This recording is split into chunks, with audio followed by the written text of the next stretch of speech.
Hi, I'm Tim Needles from Smithtown High School East on Long Island, New York, and I just recently worked with my media and art students to create a mural that promotes water and aquatic ecology conservation.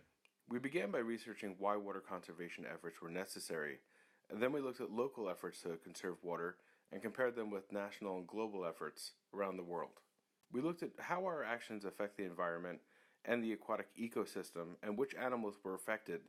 Then we drew and studied the different animals that were affected locally in our area. The students created sketch notes of everything they learned and began to work on a design for creating a mural that would promote water conservation in our area, in the school, and the community.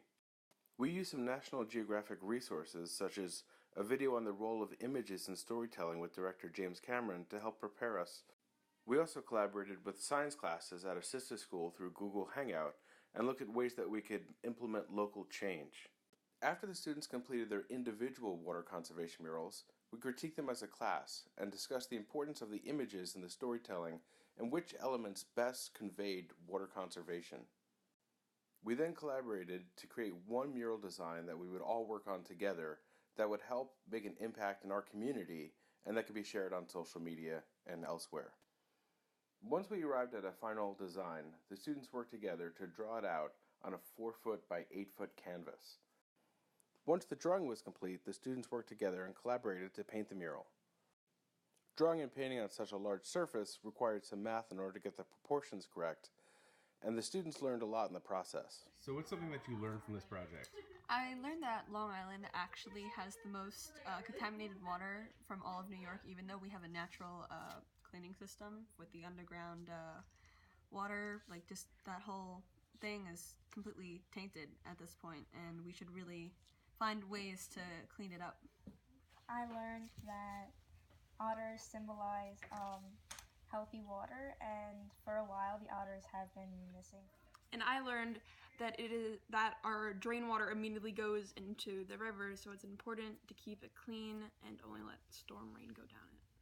What I learned was that we are currently losing a lot of the biodiversity in our ocean because of the rising temperatures in water, and that causes the coral to die. This is something known as coral bleaching. 50% of the coral has already died off, and most of that is found in Australia. This is a really big issue because without that, it will offset the entire ecosystem in the ocean, and we really have to fix that. Learning about water conservation and creating the mural also evolved into a new project, which was creating smaller murals for the local storm drains that would educate the community and make a more direct impact. We also worked together to create and organize a beach cleanup locally. So after we finish the mural, we're going to be doing a beach cleanup because plastic in the oceans does not just affect us, but it affects many people all over the world, and not just us, but also animals too. And we don't want that because it's very bad for the environment. We learned that a lot of the issues we face here on Long Island are similar to those around the world.